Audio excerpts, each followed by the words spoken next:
Hello and welcome to the third rail.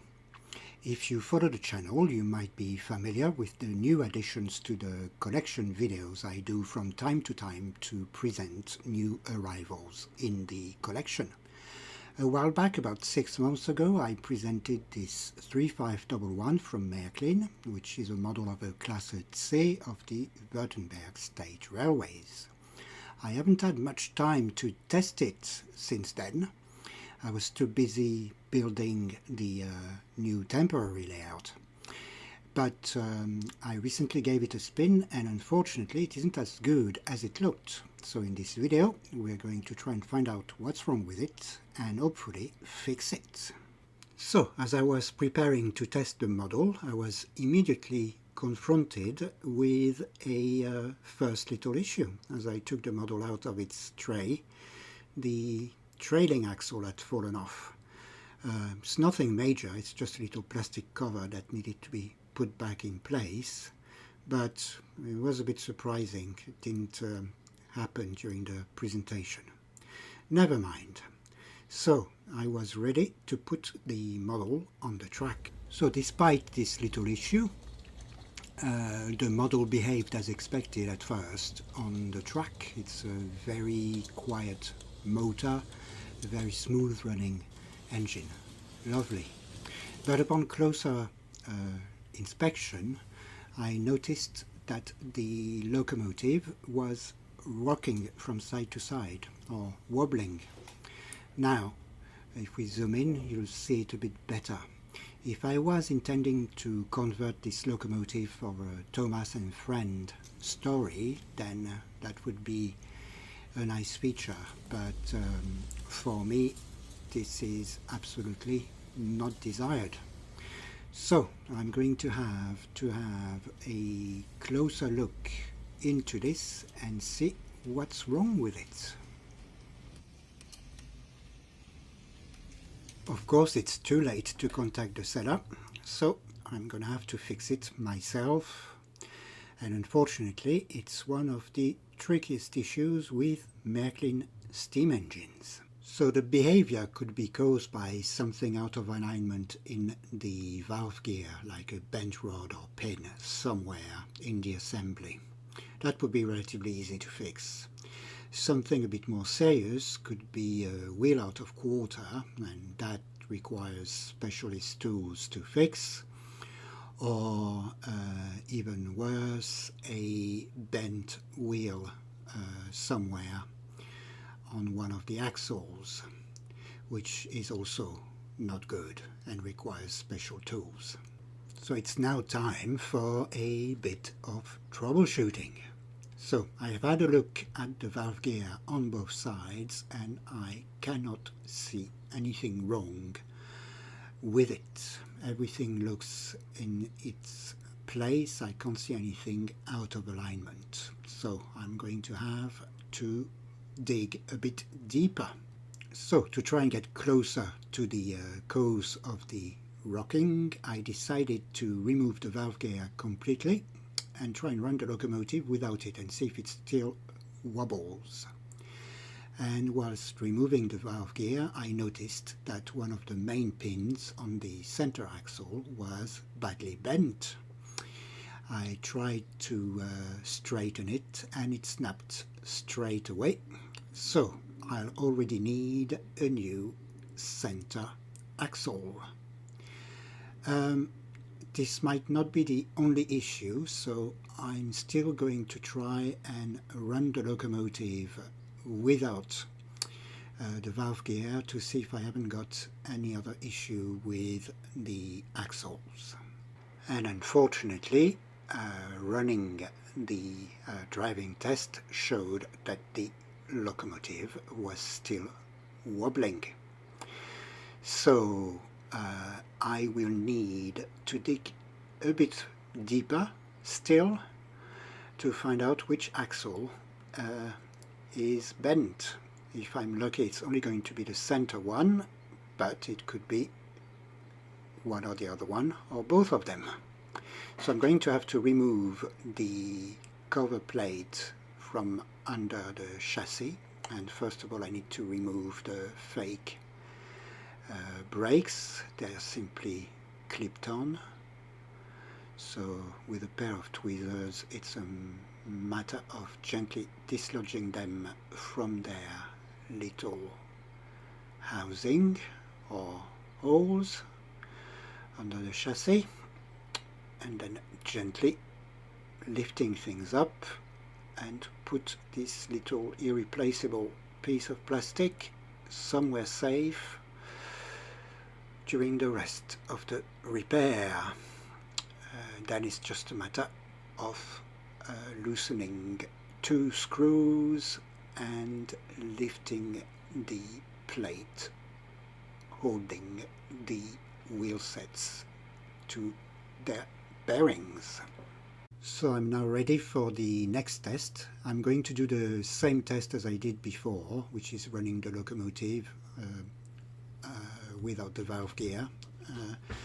I'm going to remove the center axle because I already know that I need a new one, and I'm going to test the locomotive again, but running on the 2 remaining axles this time. So I need to remove some little locating pins. There we go, from the front axle, and not lose them, because it's the type of things that's also difficult to get. And now I'm going to put the locomotive on the track in this configuration and test it out.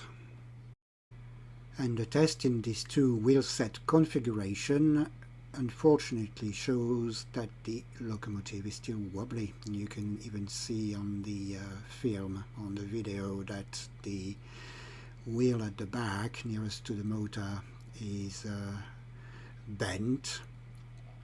So I'm going to stop investigating here, and I'm going to simply order all 3 wheel sets. I'm going to spend a bit of money, but at least I'll be on the safe side.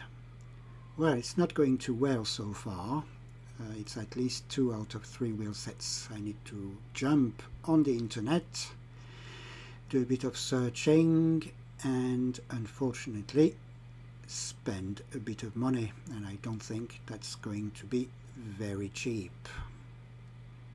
So I found the wheel sets on the internet, and whilst I was waiting for the order to reach me, I looked again at the footage of the presentation, and I think I know what happened to the locomotive.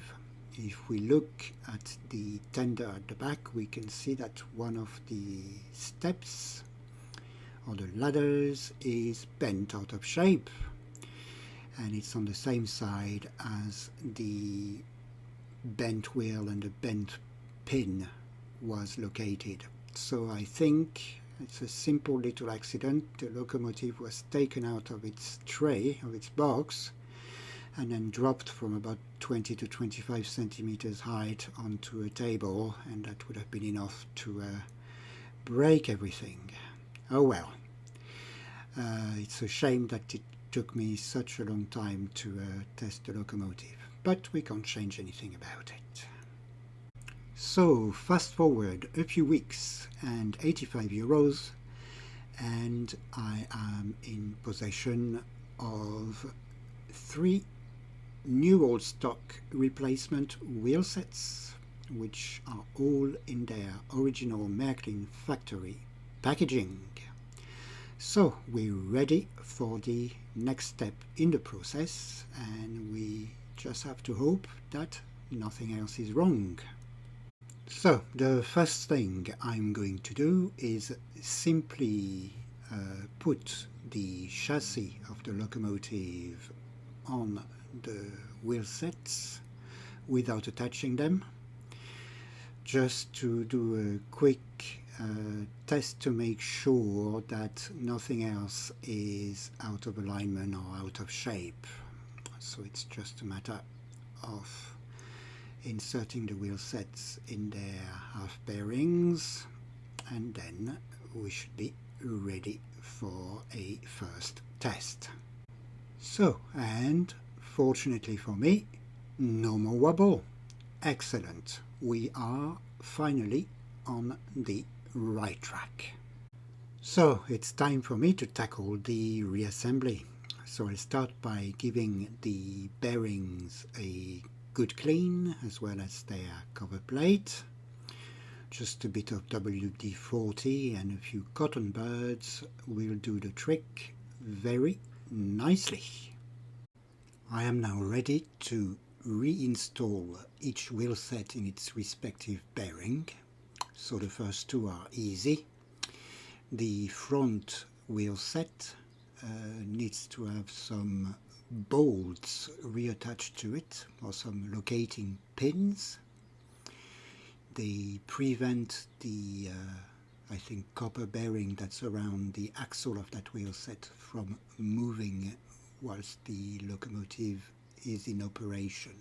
So I need to reinsert the pins into little holes, and then I'll be able to place the wheel set in its bearing and making sure I'm inserting the locating pins in the slots present in the chassis for that purpose. There we go. Then I just need to make sure that the pins are snugly fitted into their slot, and then I can reattach the cover plate for the bearings. I'll reattach the two screws, and that's it. It's finished. And now that it's done, I'm ready for another intermediate function test. And everything's working, and still no wobbling. Perfect. On to the next step. And I will next take care of reassembling the valve gear. I'll start by reattaching the two assemblies which are connected to the cylinder housings on both sides. So that requires quiet hands, which I haven't got, so usually this task takes me quite a lot of time and a few swear words, but with a bit of patience and avoidance of precipitation, everything gets into the right place and slides in gently in the end. And once that's done, I'm ready to reattach the screw that's holding these two assemblies to the chassis. And we are done. I'm now ready to reattach the various rods to the main crank pin and also attach the side rods to the wheels. So I'm going to have good access with a screwdriver, so I'll turn the wheels manually in a way that all the holes are located in a place I'll easily be able to access with a tool later on. That's it. We are done. Now I just need to have a quick look at the explosion diagram that came with the locomotive to check in which order I need to reassemble the various rods.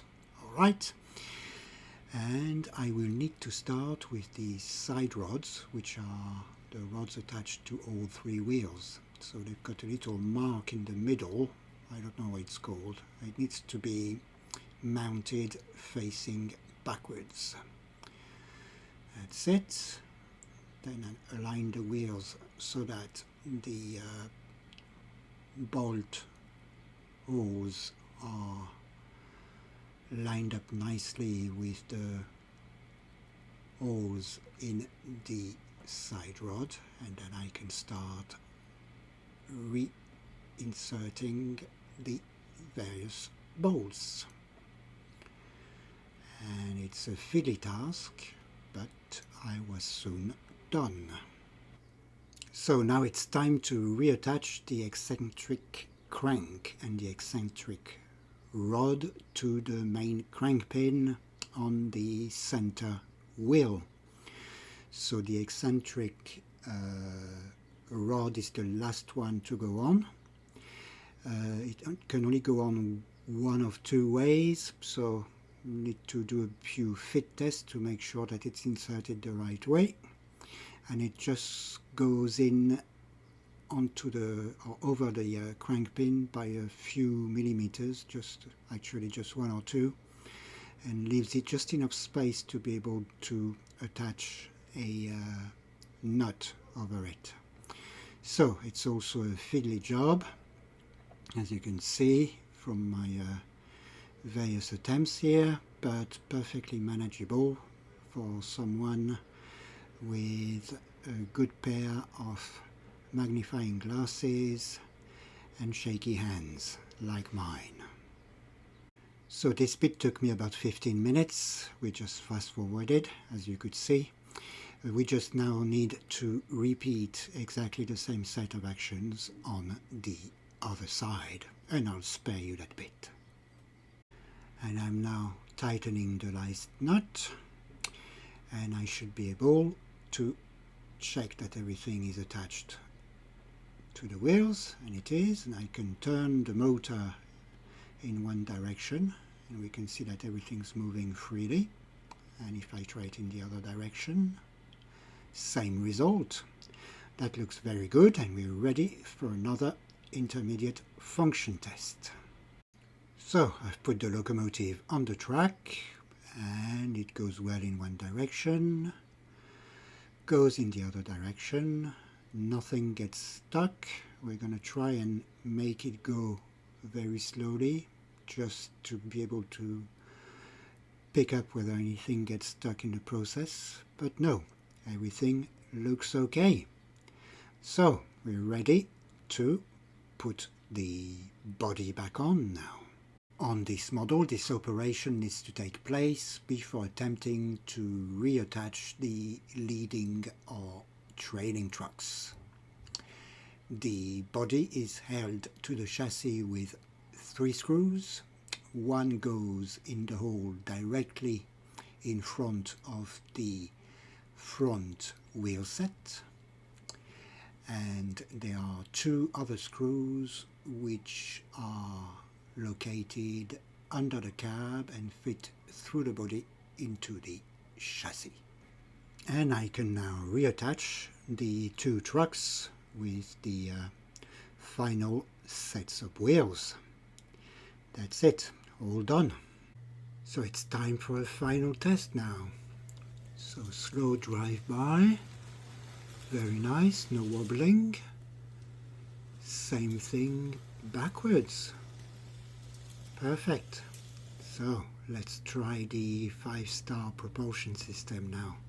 I'm going to put the transformer onto 150, and then we're going to watch the locomotive slowly accelerate until it reaches the speed. Yeah, very nice. Excellent. So it stops on the spot, that's normal. Let's try it backwards. Yeah, very good. Well, I think we are ready for a running session themed on Württemberg soon. And this completes these 20 minutes of open heart surgery with the Dr. Third Rail practice. For now, I'd like to thank you very much for watching. It's very much appreciated. I'd also like to thank the existing and recent subscribers to the channel. I'm still surprised that people are interested in my production, so much so that they subscribe to the channel and sometimes give me a like. It's very rewarding and keeps me going. Thanks very much again. Bye for now.